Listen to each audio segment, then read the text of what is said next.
Hey everyone, welcome back to another episode of Mcubed, show about all things fantasy sci-fi. As always, I'm Schmook. Let's get right into the news. So first things first, we had some new casting updates for a possible future live-action Star Wars show. We don't know when they'll appear, but we are getting Ezra and Thrawn live action. Ezra is going to be played by Mcubed, or however you pronounce his name, I'm sorry if I butchered it. But he was in Aladdin. He played the title character Aladdin with Will Smith as Genie. I really like him as an actor, actually. I really liked him in that movie. Again, I don't think it's the best movie, but Guy Ritchie did an okay directing him, and I think he's a pretty good actor. Alright, so Thrawn's going to be voiced by Lars Mikkelsen, who voiced him in Rebels. So we're actually going to get that transition onto the live action screen, which is pretty nuts. That reminds me somewhat of like what happened with Paul Bettany in the MCU. How he was just a voice actor for Jarvis, but then he transitioned to live action to play Vision, which is pretty cool. So I look forward to that. So on to the next news, we got a Dune trailer, which I am really pumped for. Denis Villeneuve is one of my favorite directors working right now. I love Blade Runner 2049, I love Arrival, I love Sicario, Enemy, and my personal favorite by that director is Prisoners with Hugh Jackman and Jake Gyllenhaal. So he has an incredible track record. So hopefully Dune just continues his awesome stride of just bringing out hit after hit. But the trailer is really dope. It's a stacked cast. Like you have Oscar Isaac, Jason Momoa, Timothée Chalamet, Zendaya, and of course there's more, and I just can't think of them off the top of my head, but that's already pretty stacked, right? But yeah, that trailer looks pretty sick. It's gonna be an awesome new like science fiction movie, epic adventure, I feel, that I'm hoping gets a sequel. But it is getting a prequel, however. That's going to be a TV series, so that should be cool too. So we'll look out for that, and of course, whenever that comes out, we'll be reviewing that for you. We also got another trailer that came out, like I believe yesterday, or a couple days ago now, for the new Ghostbusters movie, Afterlife. Right? I'm not super pumped for this movie, but it's supposed to be like a direct sequel to Ghostbusters 2, not like the Ghostbusters movie we got with the all-female cast and Chris Hemsworth. It looks alright. I like Paul Rudd as an actor. I like the kid actor who's in Stranger Things and It. He's making quite a career for himself. And of course, we're gonna see at least Dan Aykroyd back in this movie, and I'm hoping Bill Murray for sure.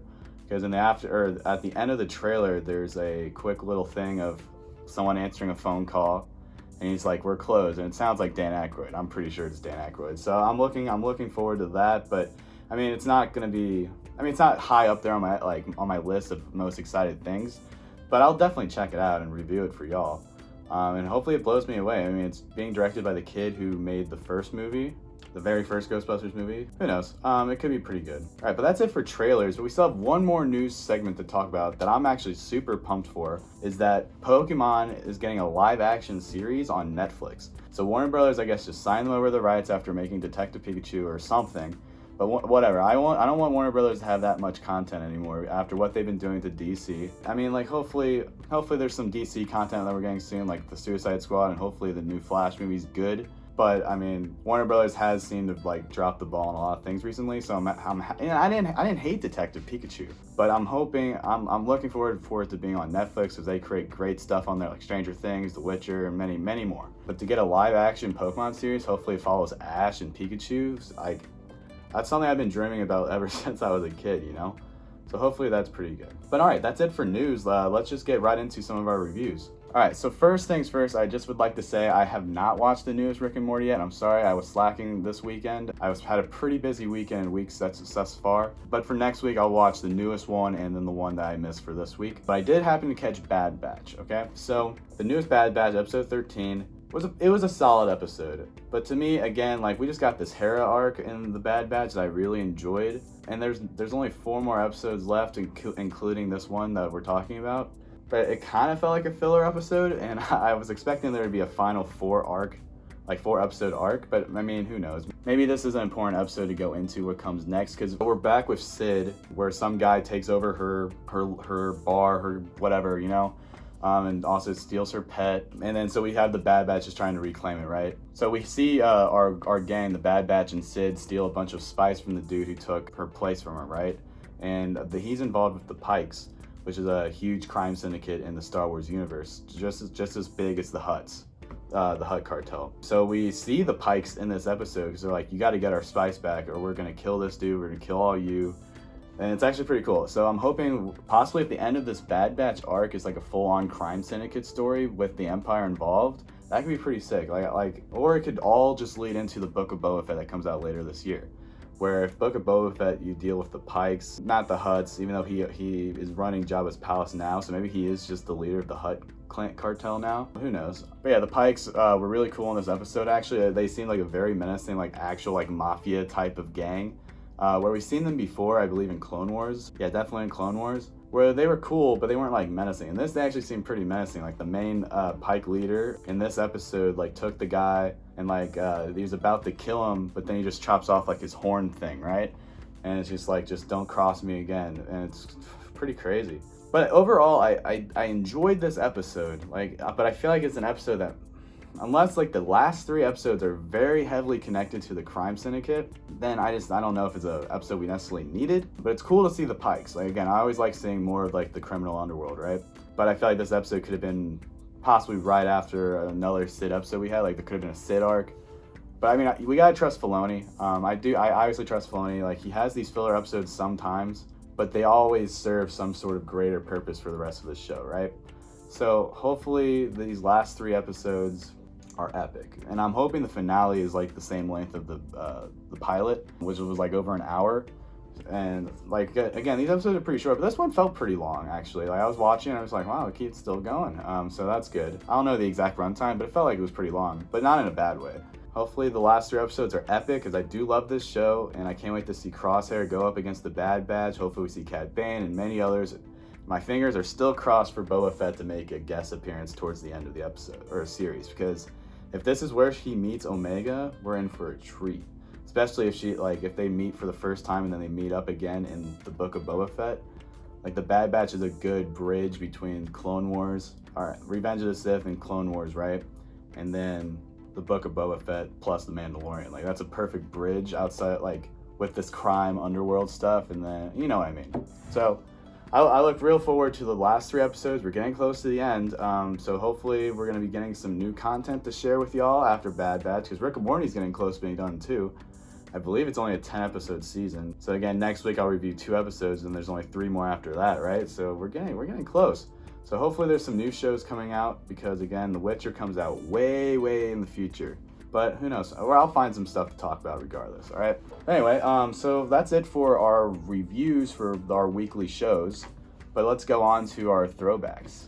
So this week, I'm going to close out our original trilogy review with Return of the Jedi, which, again, I know I said Empire is my favorite, but again, Return of the Jedi is right there, if not, it goes back and forth, So with Return of the Jedi, we start off with Luke. He's finally, we're at Jabba's palace. We start off with R2-D2 and C-3PO going to talk to Jabba the Hutt.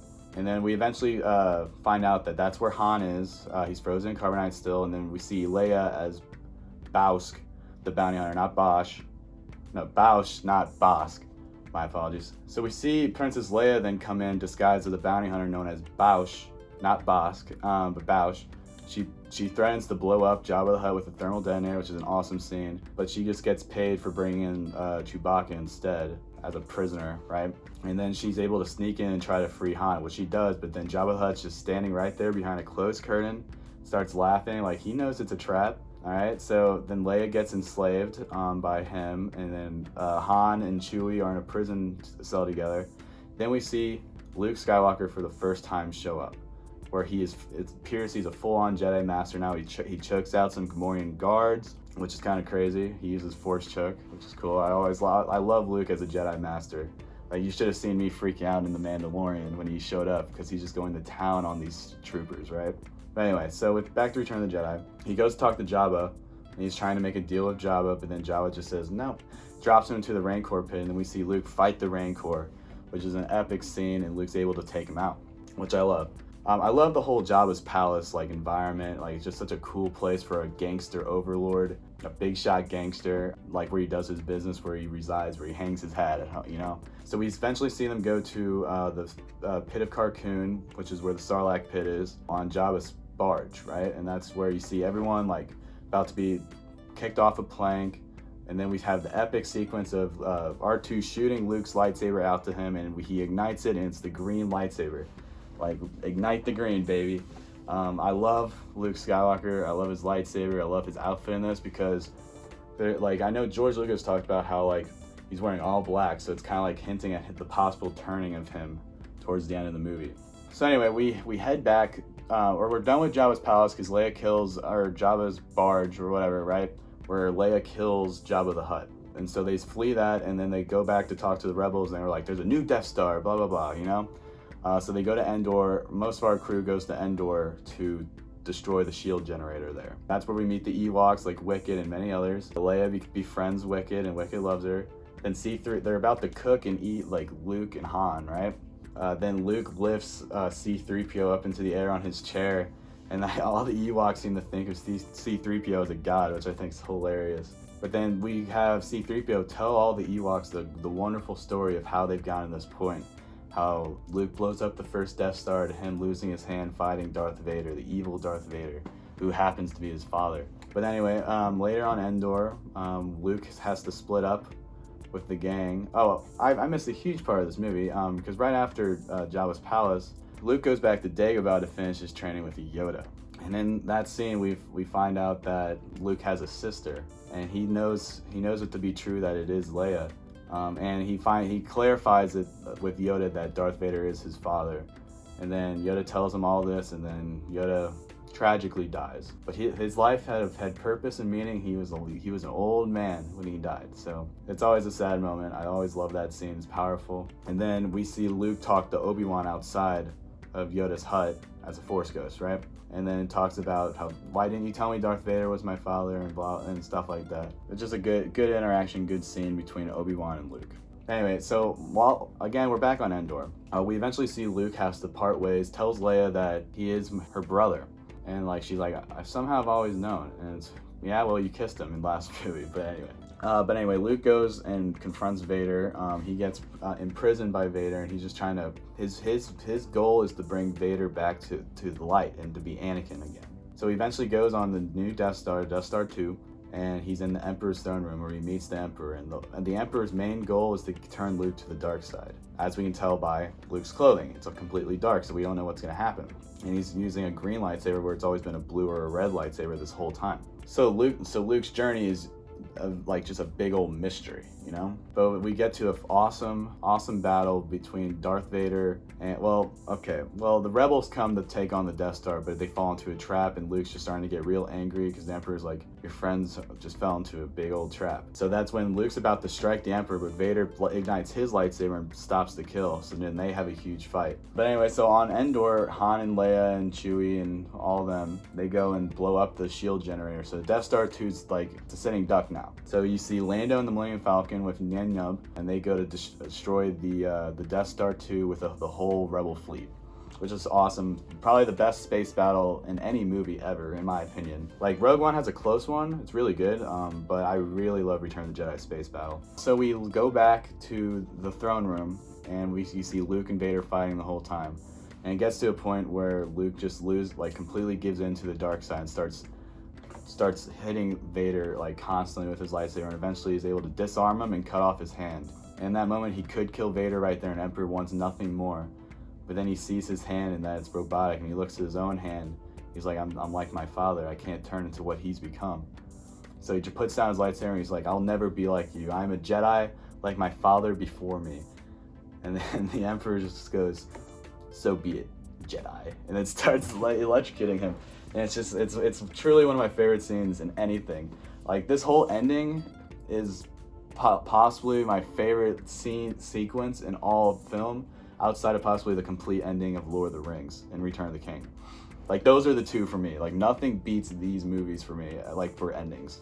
But anyway, so we eventually have Emperor killing Luke right before his eyes. Well, also, before I go into that part exactly, you see after he strikes Vader down, you see that his outfit's a little ripped, so you see a little bit of light now on his outfit.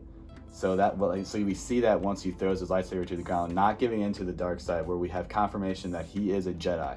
So I love that. So George, again, it's poetry, it rhymes, right? He's a genius. Anyway, so the Emperor's trying to kill Luke. Vader's just like, I won't let you kill my son. And then he throws the Emperor off the Death Star 2, and he dies. and he comes back Rise of Skywalker, which I don't love, but I'm pretty sure he's just a clone in that movie, so that makes it better. But yeah, Anakin, the chosen one, kills the Emperor and brings balance to the Force once again, and he saves his son from evil. But then Vader's just dying. Anakin is now dying, because now he's Anakin again. He's no longer Darth Vader. He has come back to the light, and all he asks of Luke is like, listen, I'm dying. I just want to look at you with my own eyes. So Luke takes off his helmet and looks at him, and there's just a beautiful line from Vader saying, tell your sister you were right. You were right about me. And it's beautiful. Like, Luke never gave up on Darth Vader, his own father, who's been evil for a long time now. And neither Obi-Wan or Yoda thought it was possible. They thought you have to kill Vader, but Luke didn't want to. That's why Luke to me is the ultimate Jedi. Without Luke, Anakin never comes back to the light. But yeah, I mean, that's basically the movie. Lando and Young Nub, they blow up the Death Star too. Luke gets off it safely. Then there's an awesome victory celebration at the end of the movie on Endor, and across the whole galaxy. Like in the special edition, we see like Coruscant, them knocking down a statue of Sheev, the Emperor, and then we see Naboo. We see, I believe that's it. That's all we really see in the special edition. I could be missing one more, but I love I love the music in this scene. Either Yub Nub or Victory Celebration by John Williams. I really like Victory Celebration. I know old people who grew up with the original Return of the Jedi don't like it as much as Yub Nub, but I'm a huge fan of this Victory Celebration. I think it's one of John Williams' best work. But then we see Luke look out and sees Yoda's Force Ghost and Obi-Wan's Force Ghost, and then you see Anakin's Force Ghost, and Luke just smiles at them all, like knowing that life is good. There's now peace in the galaxy. And then he goes back to his friends and his sister with one final group shot, and that's the end of the movie. And it's just such an awesome movie. I love it so much. Again, there's times where I like it more than Empire, but I think Empire is the overall better film. But Return of the Jedi has some of the better scenes, in my opinion, that might elevate it sometimes. Just specifically the whole ending. I think it's one of the best endings in film, as I said. But anyway, that's it, guys. I hope you enjoyed my little throwback review of Return of the Jedi, one of my favorites. And let me know what you want me to review possibly next time, or I'll just come out with something for throwbacks. I could go over Lord of the Rings. I might do that, actually. Or I might do the prequel trilogy. We'll see. All right, guys. Hope you have a good one. Please go and like and subscribe, and leave your comments down below. I'll see you next week.